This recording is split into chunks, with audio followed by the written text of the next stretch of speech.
she called me out on what I did, and I was so embarrassed, Cal.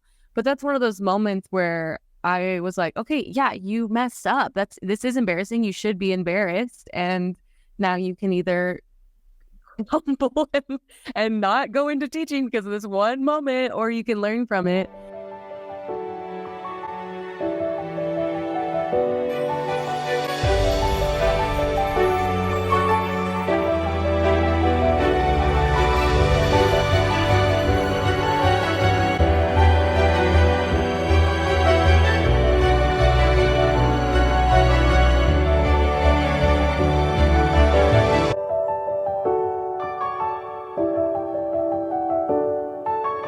Hi, everyone. My name is Grace Davis, and I currently live in South Lake Tahoe, California. I currently teach for my own company, English with Grace. I teach primarily adults in China. I teach them the English language, and that is, I think most of my students are intermediate to advanced. And then I also teach online for a program called NGen, and most of those learners are refugees or immigrants, and they live in the US and Canada. And they're all different levels from beginner to advanced, all learning English. I like to say over 10 years, probably 12 to be specific. I think I've always wanted to be a teacher. Even when I was little, I have 3 siblings and a lot of cousins, and I remember we would play school and jobs, and I think I always was interested in teaching, but I don't remember a specific moment as a kid where I was like, oh, I'm going to be a teacher. So I think that's, probably just, I was always interested in it. So let's flash back to the beginning of your pathway. Can you tell us briefly about your childhood? Where did you grow up? And a little about the culture you grew up in. So I'm originally from Mount Pleasant, Iowa. That is in the southeast corner of Iowa. And I would say it's a predominantly middle-class white town. Not a lot going on. And I am the oldest of 4. We grew up in the country. I didn't grow up around a lot of neighbors or anything. So I spent a lot of time with my family. And my high school, I think, was around 500 people. So once I started traveling, that was really a big eye-opener for me. When you were a kid, what did you want to be when you grew up? Did you ever think you would become a teacher? Yeah, so kind of going back to what I said earlier, what did I want to be when I grew up? I didn't necessarily think I wanted to be a teacher, but I was always really interested in education, specifically history. I actually originally wanted to be a history teacher, and then I later added Spanish. And other than that, I don't think that I don't really remember what I wanted to be. So I know that's kind of boring, but that's my answer. Looking back on your childhood education, what do you think has changed the most in our education systems since then? So looking back on my childhood, what I think has changed the most in our education systems, well, at least for me, because I'm a 90s baby, technology for sure, and technology integration into the classroom. And then I also wanted to comment on standardized testing. I think we still see a lot of standardized testing, but Iowa basic skills, if you know, you know.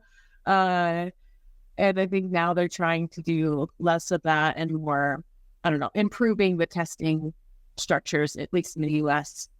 And then I think it's similar to my answer for higher ed, focusing on inclusivity and making sure that our practices are inclusive for all students.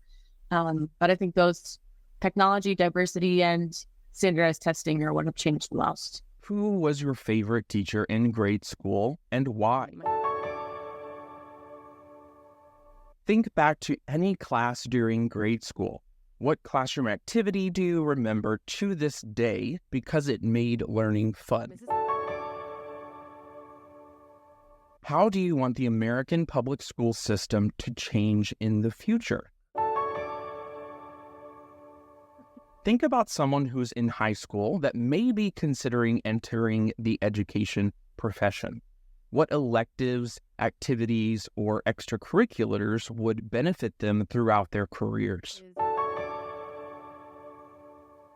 perfect answer. Okay, so let's move along to the next stage of your pathway. Can you tell us briefly about your higher education and how that led to a career in education? So for higher education, I started at Iowa State and I was pursuing a degree in history and education. I wanted to be a history teacher.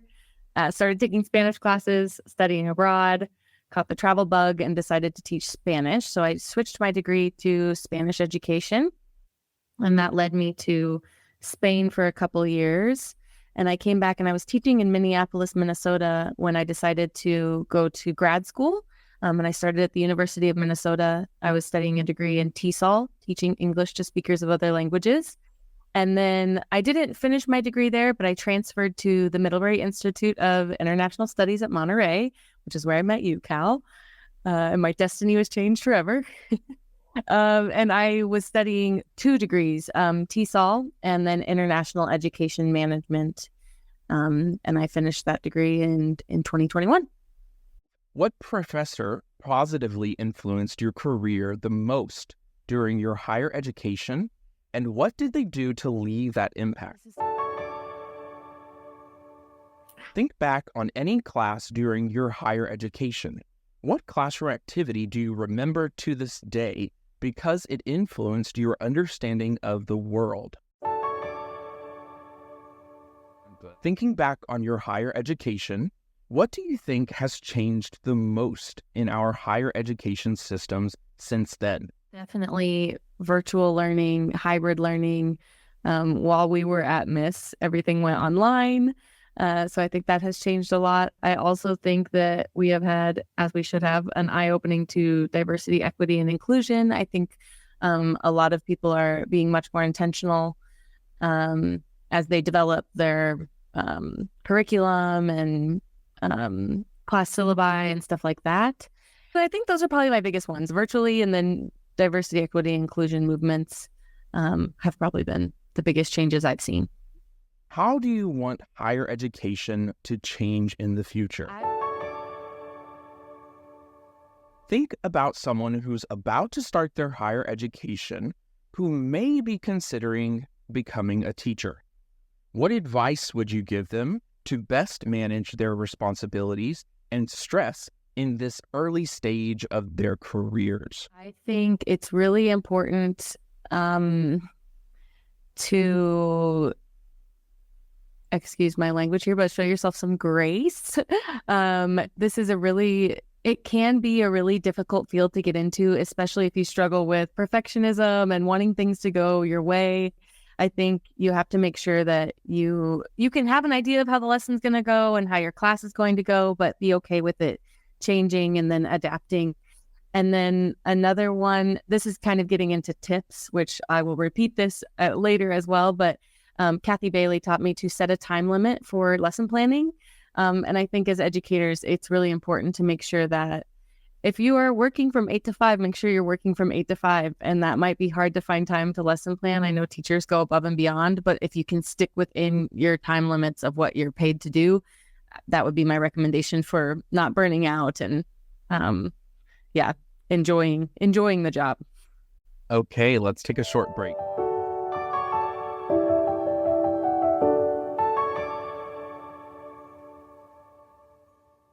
So now let's focus on the most critical stage of a teacher's career, the first 5 years. Think back to post-graduation.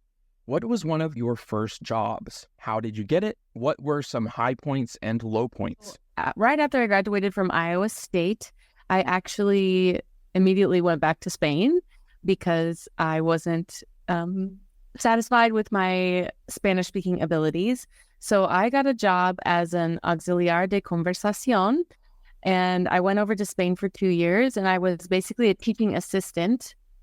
And I found that job through, I believe one of my cousins, a distant cousin, was doing that program while I studied abroad. So she told me about it. And then I applied, I got the position, and I was in Spain for 2 years.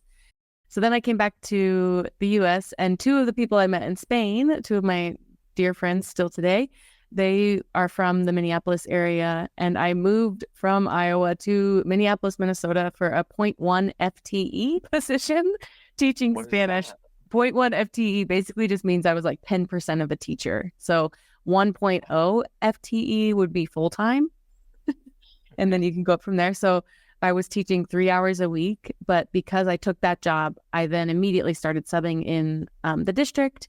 And then that led to my ESL transition. Living in Spain was amazing. I got to improve my Spanish. I met so many cool people. A big point of that program is to have Fridays off so you can travel. So lots of high points. I would say the only low point for my time in Spain was that it really drove home that I was ready to have my own classroom and really excited to, just basically be in charge of my own classroom and run things the way I wanted to run them rather than being a teaching assistant.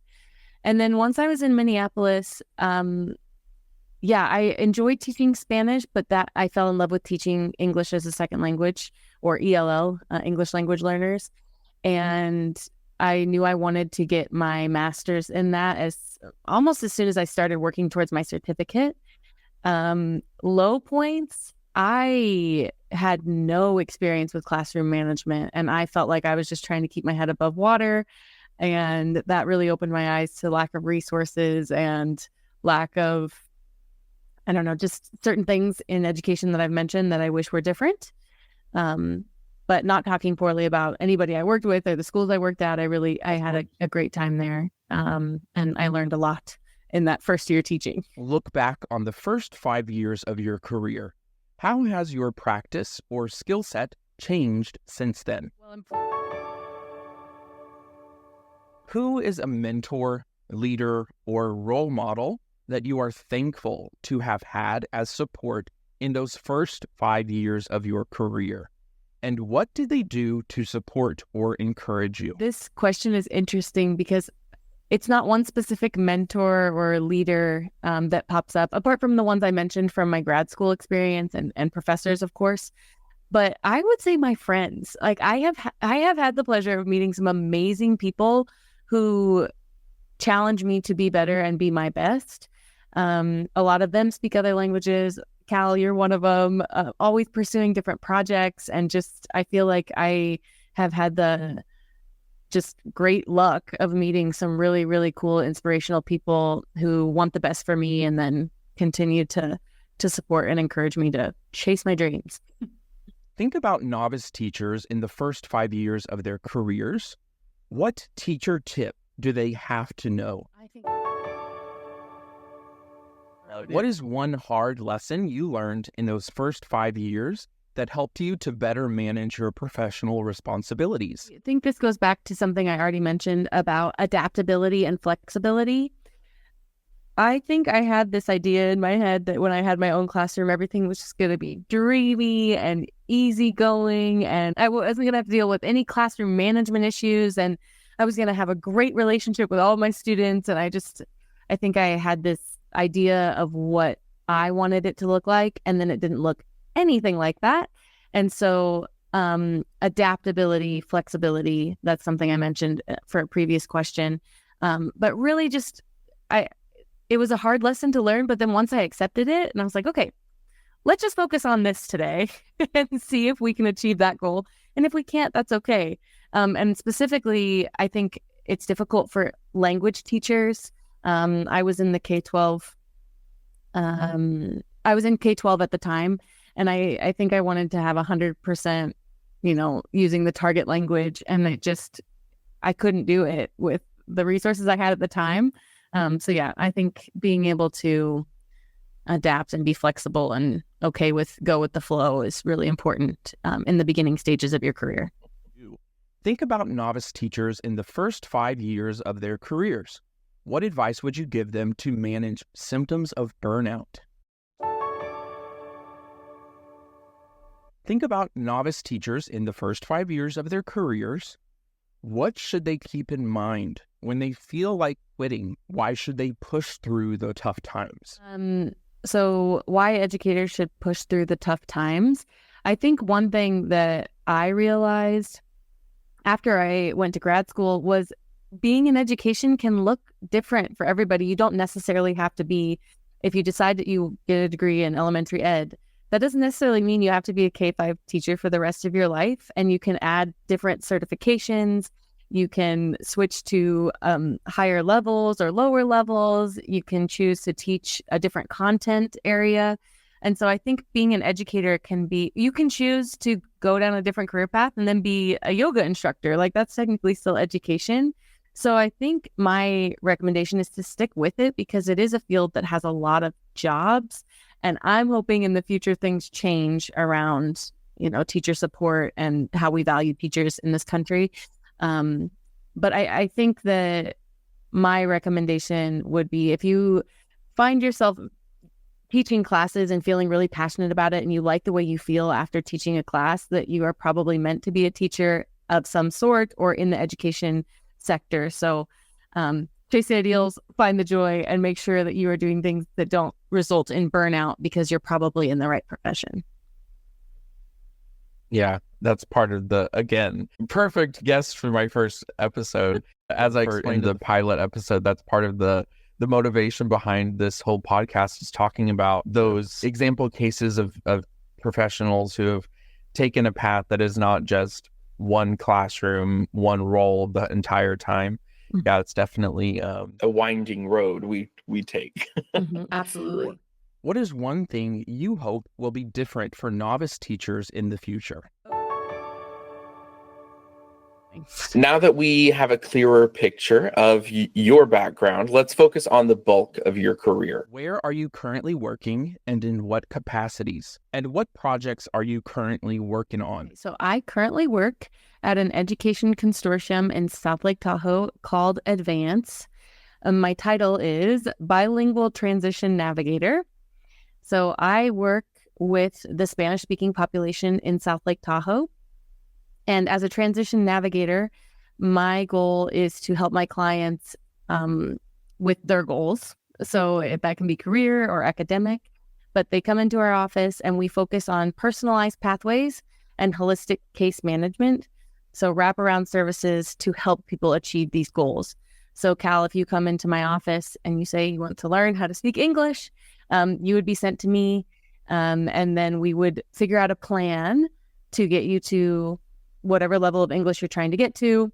And usually the other goal along with learning English is, I want to get a job. I want to get a better job. I want to feel, more accepted in this community. A lot of people I work with are immigrants and refugees, so adapting to daily life. And then two people can have the exact same goal, but how they achieve that goal looks very different depending on that person. Do you have kids? Do you live with, a lot of people? Do you have housing? Another thing we talk about in my job is Maslow's before Bloom. So Maslow's hierarchy of needs. Do you have your basic needs met? Because if you don't, they talk about this a lot in K-12, those kids probably aren't going to learn because they're hungry or they have other things going on at home. So that's a big part of my job as a transition navigator, really focused on one-on-one and building that relationship with my clients to help them achieve whatever goal they have set. Projects I'm currently working on. Okay, how many can I name? No, I'm working on. I actually, this is an exciting announcement. I was just given a grant from the Turf Bailey Award. Yeah, and I'm going to do some research on how we use Burlington English, an English language learning platform at the college. And I want to see just kind of the impact on teachers and students. So that just came in last week that I got approved. So I'll start that soon. I also, as I mentioned, have my own English language teaching company and podcast. And I'm really trying to dive back into that this winter. I want to start doing some individual episodes and really focus on, I'm around English language learners every day. So the specific questions that they ask, I'd like to do some more recording for that. And then other projects at my current job, we use NGen. I also teach for NGen, and making sure that my students are not having any barriers to attending these online classes. And I want to focus more on the personalization using that platform as well. I would say those are my big three right now. I find it funny you mentioned Maslow because we're going to really test you and see if you know it. Maslow's hierarchy. when we play Oh my God. Pedagogy Pop Quiz later. Okay, perfect. There just may be a question. So based on your CV, I analyzed your CV and I turned up with some numbers. So based on your CV, you've worked in 17 different teaching roles in 3 states, over 5 countries, working with students from kindergarten through university and adulthood in both public and private contexts. Correct. Both physical and remote contexts. I also counted at least 22 leadership roles or experiences, including 4 conference presentations, very interesting, and 4 professional association memberships. Does it sound nice to hear that in review? It's kind of wild. So thinking back over all of these wonderful experiences, what was your absolute favorite professional experience during your career? Oh my gosh. This is like when you asked me who my favorite teacher was. Honestly, I think getting the opportunity to teach in Spain for 2 years, and I just developed so many skills, not only my Spanish, but cultural competency, traveling, meeting so many amazing people who I mentioned before that have now supported me. That led to more jobs. But those 2 years, I was really living paycheck to paycheck, but really enjoying my life. And I think that I just learned so much during that time in Spain. I'm glad you mentioned your teaching cultural competency. I also noted you've taught such a wide variety of subjects. Let's see. I have, of course, Spanish and ESL. I have cultures, literacy, immigration, empathy, digital literacy, entrepreneurship, ACT preparation, educational technology, teaching methodologies, and career readiness. You're kind of a catch-all of human preparation, I guess. Yeah, I guess. I have really, really taught a lot of different, I didn't even put yoga on there. But yeah, I've had a lot of different opportunities pop up. And that's what back to the question about being in education, it can take so many different paths, different subjects, topics, levels, age groups. So it's a fun field to be in if you like to switch things up a lot. And I think that's obvious from my CV. That's a perfect segue into our next question. Can you think of a job you took or something you accomplished that you had no prior intentions of doing, that your younger self would be surprised by? I love it. Do you consider yourself a leader? If so, what leadership roles have you held, or what leadership responsibilities have you taken on? When and how did you become aware of your leadership potential? Yes, I would consider myself a leader. I think I've always felt like a leader because I'm the oldest child. So just naturally in my growing up, like, and my cousins, I have a lot of cousins and I'm the second oldest. So it was just always kind of like a natural thing for me to maybe be, some might say, bossy. And then throughout high school, I think that I would have taken on more opportunities, volunteered for certain activities to lead groups and stuff like that. But the real awareness, I think, happened in grad school when we took the leadership course with Kathy Bailey, and she said all teachers are leaders, and we talked about leading through the periphery and all that stuff. And so I think just naturally, all teachers are leaders, and that can look differently for everybody. But my biggest leadership role, I think, was starting my own company. And then since then, I've worked with people. I've had to kind of take charge in that role. And then that has bled into my other roles as a transition navigator and as a teacher for other companies, and presenting at conferences and asking people to collaborate. I think that the leadership just has increased since grad school after that class. That's a perfect answer. Mm-hmm. I would agree. Kathy's leadership course was inspirational, but I think your number one would be starting your company. What is one teacher skill or practice you think all educators should adopt? Think about the professional development activities you have participated in during your initial training, or that were provided by your employers, or that you sought out on your own. What kinds of activities were beneficial, And what kinds of activities were not quite as useful? I have been lucky enough that a lot of my admin and mentors, bosses have been big advocates for professional development. So much so that sometimes I didn't even realize that's what we were doing. One of the conferences I have to point out that I've only gone to twice, and this year it's relatively new and it filled up, so I don't get to go this year, but it's the Colegas Conference in California. So that's California community colleges, and then supporting the Latinx community. And so you can be a teacher or admin, educator, whatever you want, navigator, classified staff. But that conference is really, really incredible. And I feel like I've always learned a lot at that one. And then I think for me, I've never been to a conference where I was like, well, that was a waste of time, because a big part of doing that is getting to speak to other educators, which I think is what you're doing with this podcast, and hearing their story and hearing what works for them and what doesn't work for them. So anytime I get a chance to go to a conference, it really fills my cup, as well as I always attend at least one session that I learned something incredible from. And then when I was first starting off professional development wise, I'm going to refer to this book I read called Champs. And that was all about classroom management. And actually, by the end of my first year teaching, it completely flipped my classroom. Like I went from barely keeping my head above water to really feeling like I had a sense of control in the class, and students knew what was expected of them. So I'm gonna give Champs a little plug there, but that's been a long time since I've used that. So it's about like conversation, the C. Can we talk right now? And how am I allowed to communicate at all, or a little bit? Is it a whisper, or are we presenting? H is help, A is activity, M is movement. I think P was participation, and I forget what the S was. But each letter basically had something that the student then knew exactly what was expected of them, and helped the teacher kind of run their classroom. Okay, let's take a short break and we'll be right back.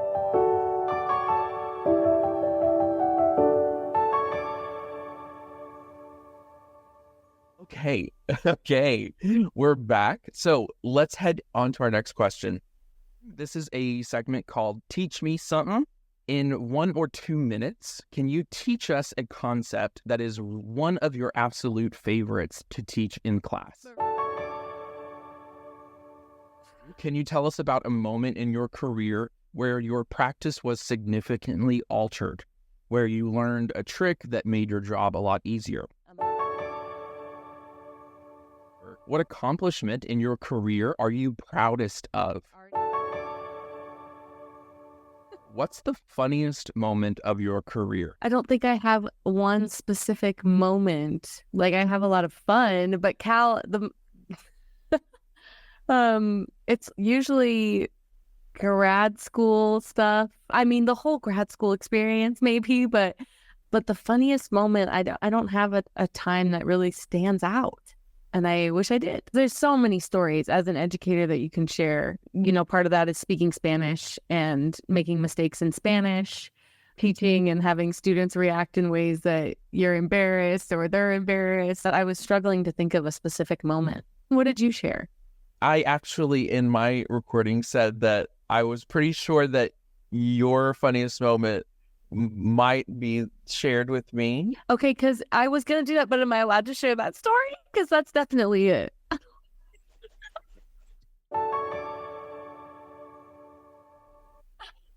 What do you think about this? Oh. And I have never, Grace and I over Zoom could hear each other gasp. I don't know how that happened. I was at the local Dunn Brothers and people had to ask me if I was okay.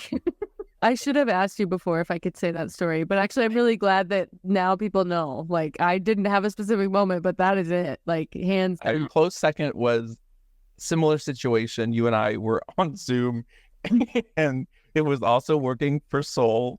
And anyone who knows Grace, she's a lovely, nice gal, but anxious about everything. And when we were sending out, I think, the announcement or the call for proposals or something, the CC was included, was like hundreds, maybe close to 1,000. Oh, yeah. least 800. And we're on Zoom and you're like, okay, are we ready? Do we check all the spelling and everything 1,000 times?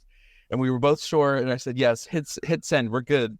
And you hit send. Then I immediately saw a ding in my inbox. I said, yes, way to go. It's done. And then ding, ding, ding, ding, ding. Somehow the email sent like 5,000 times in a row. It was so embarrassing. And then I'm in the middle of nowhere, terrible Wi-Fi. That's why it happened. I was in Iowa in my parents' house. We had terrible Wi-Fi.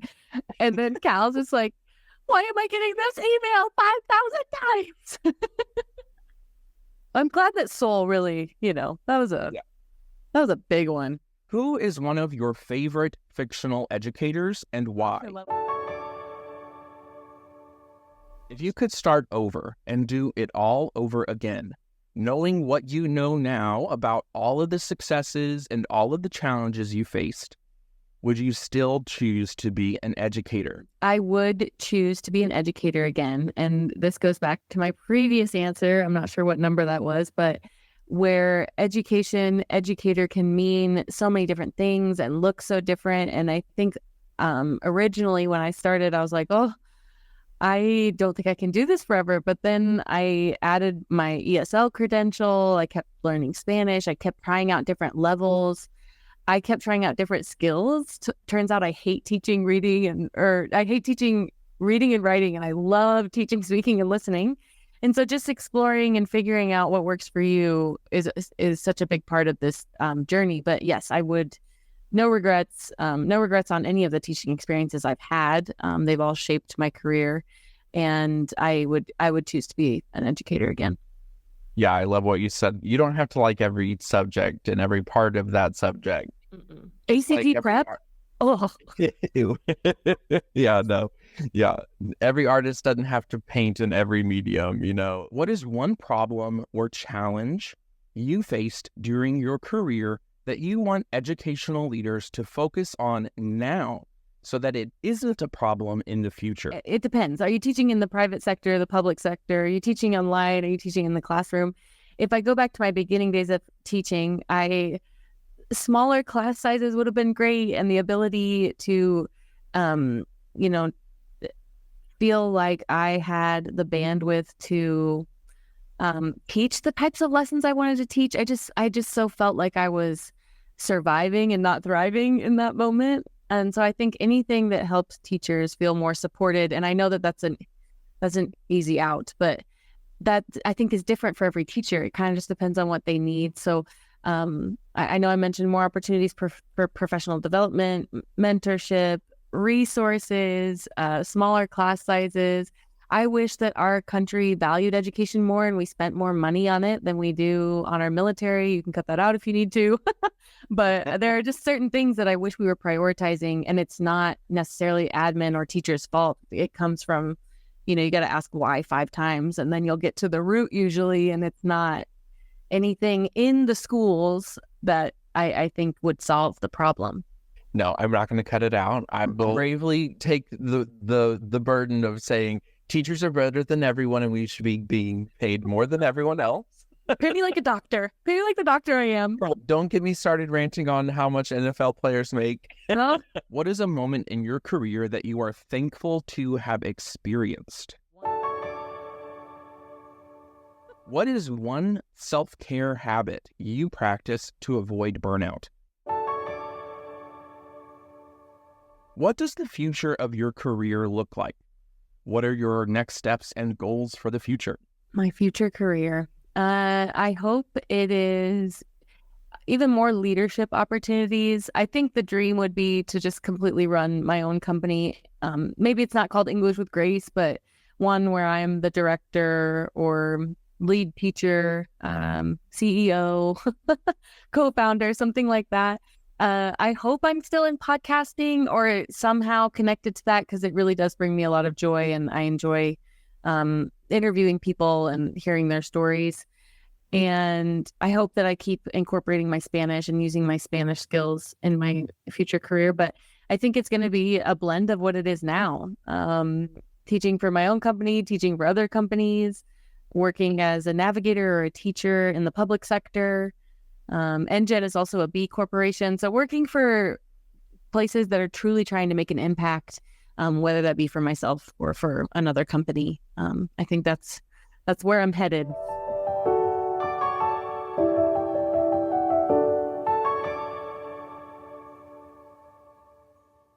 Now it's time for our mentoring moment, the segment where our listeners write in to ask for professional advice from our guest. This week's question was submitted by our beloved friend, Dr. Kathy Bailey, and she has a question for you. As someone with many hats that you're wearing and many roles that you are currently working in, how do you make time to conduct research? Since you just recently won the Kathy Bailey Award, how do you make time to conduct research alongside your other responsibilities? No, I love this question. And actually, when I was filling out the proposal to submit to the Turf Bailey Award, my current boss said, "Are you sure you have time to take this on?" I'm going to move some stuff around. And I think what's important for me, because I know myself, I do like to have new projects that I can work on, that I can then go back and, for example, like the podcast. I kind of took a break this summer and now I'm back and working on it.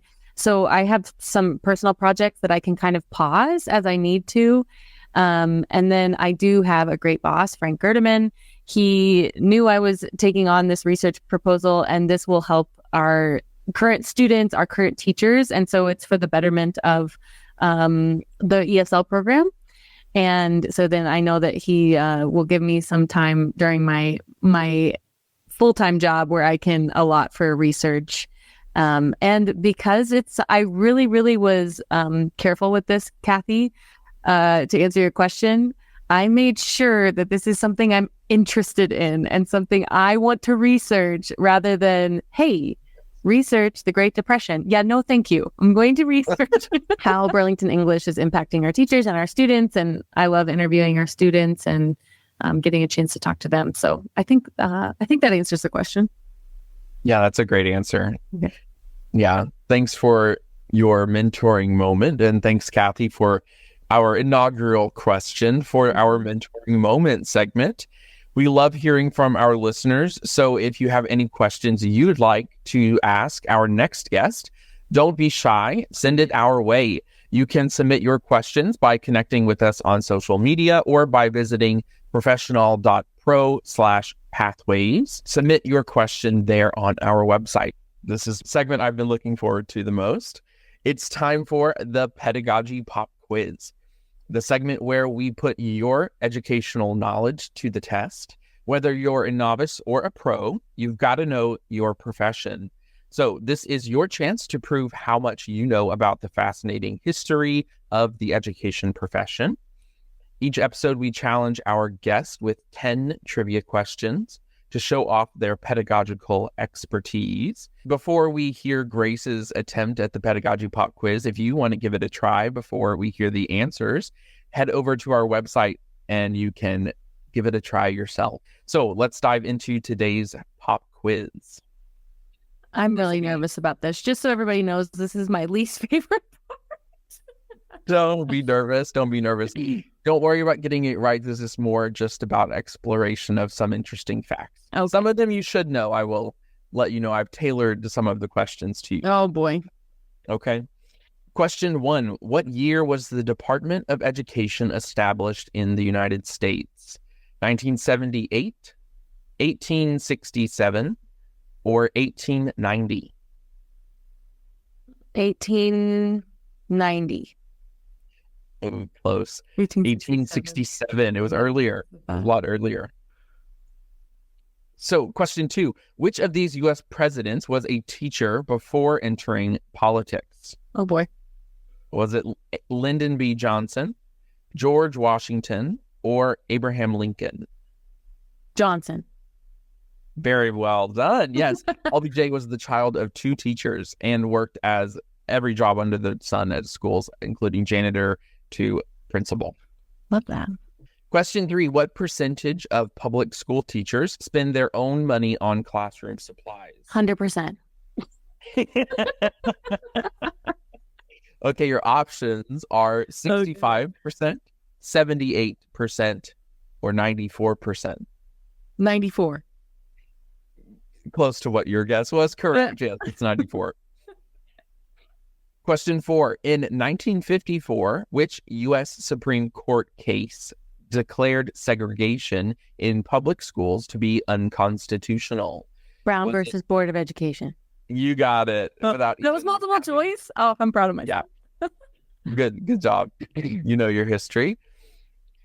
Number 5, first introduced in 1953 by Eleanor Roosevelt, National Teacher Appreciation Day is celebrated on the first Tuesday of which month each year? May. Is it September, June, or May? I thought it was May. Ding, ding, ding. Okay. Very well done. You knew that. Yeah. You know that. We have, I work at a college, so every year there's. Right, that's what, forget. I'm so detached. Yeah. You teach online. Yeah. Number 6, which ancient Greek philosopher was the tutor of Alexander the Great? Was it Plato, Aristotle, or Socrates? Socrates? Oh, No, it was Michael Aristotle. dang it. Famous Always go with your first guess. Don't doubt yourself. I know, damn it. Okay, number 7. What event in 1957 led to a nationwide increase of science education programs? Was it the start of the Korean War? Was it the launch of the Soviet Union's Sputnik? Or the election of JFK? Sputnik, the second one. Nice. Yes, it was the launch of Sputnik that inspired big uptick in science programs. Okay, number 8, according to Maslow's hierarchy of needs, introduced in 1943, which category is found in the middle of the 5-tiered pyramid? This is without multiple choice. I have them, but do you want? No, hold on. Let me see if I can do it. I want to say love and belonging. Wow, ding, ding, ding. You got it. Okay, well, I was preaching Maslow's earlier, so I should be able to at least say what they are. Exactly. Very nice. Well done. Yes, it's psychological needs, safety needs, love and belonging, esteem and respect, and then self-actualization. And that's going up the triangle. The top is self-actualization, obviously, and then down at the bottom is physiological. Very nice. Very nice. So, number 9, what year did the Adult Education Act, the AEA, first pass in the United States? 1966, 1971, or 1980? Oh, I think it was probably later than we like. 1980? No. Earlier than you think. Really? Yeah, it was Good. 66, actually. Oh, wow. Really? For adult educators, I picked this for your adult education you. experience. Okay. It marked the first direct and sustained effort by the federal government in adult basic education for other than vocational or work training purposes. Oh, interesting. Okay, and your last question, number 10. What was the first public university established in Iowa? Do you want your option? Well, yeah, I think you're going to give me the 3 biggest ones. The options are Iowa State University, University of Iowa, and Drake University. Drake. Is it Iowa State? Oh, lots and lots. It's University of Iowa. That's really bad. Yes, wipe this from the record, please. That's embarrassing. You lost your state license. Well, I don't want to say University of Iowa. I'm a Cyclone. And Drake's closer to the capital. That's where I was going with that. Wait, you went to University of Iowa, didn't you? No, I went to Iowa State. Oh, okay. Sorry. I should have picked that one. Yeah. Gosh. Ask me who plays who the Cyclones are. I can tell you. It was first established in February of 1847. Wow. Only 59 days after Iowa became a state. It was the second official act of the General Assembly of Iowa. Good on you, Iowa. They prioritized education. Congratulations, you got 6 out of 10 questions correct. Oh, great. Passing on a French standard, we can say. Well, I also hate standardized testing, so no. This is all just for fun, of course. No, I'm joking. If you want more information, check out our website for the sources and more information on the questions I posed to Grace here today. If you have an interesting piece of trivia you want included in the next episode, send us a message with a citation from a credible source. And this has been the Pedagogy Pop Quiz. Oh, love that.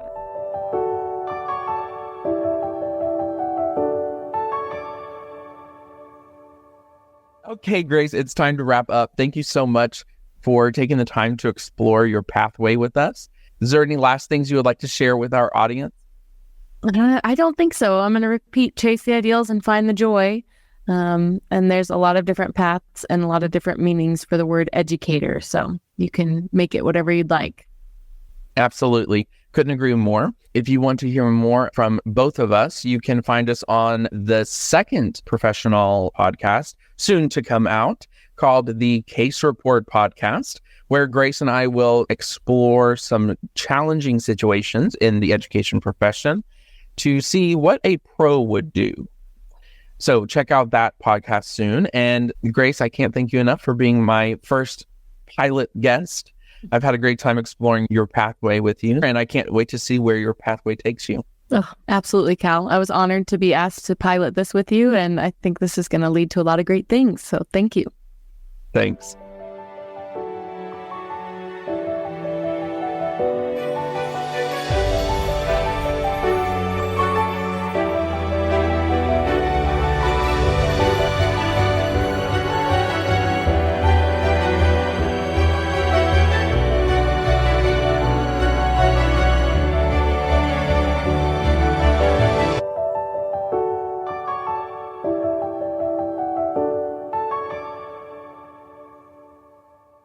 This podcast is for informational purposes only and should not be considered legal, medical, or financial advice. The content has no guarantees of accuracy, completeness, or timeliness. The topics discussed are subject to change due to ongoing research and new discoveries. Always consult current sources. Please consult with a professional for specific advice tailored to your situation. The views expressed in this podcast by the host and guests remain their own and do not reflect the views of our sponsors or any people or organizations mentioned.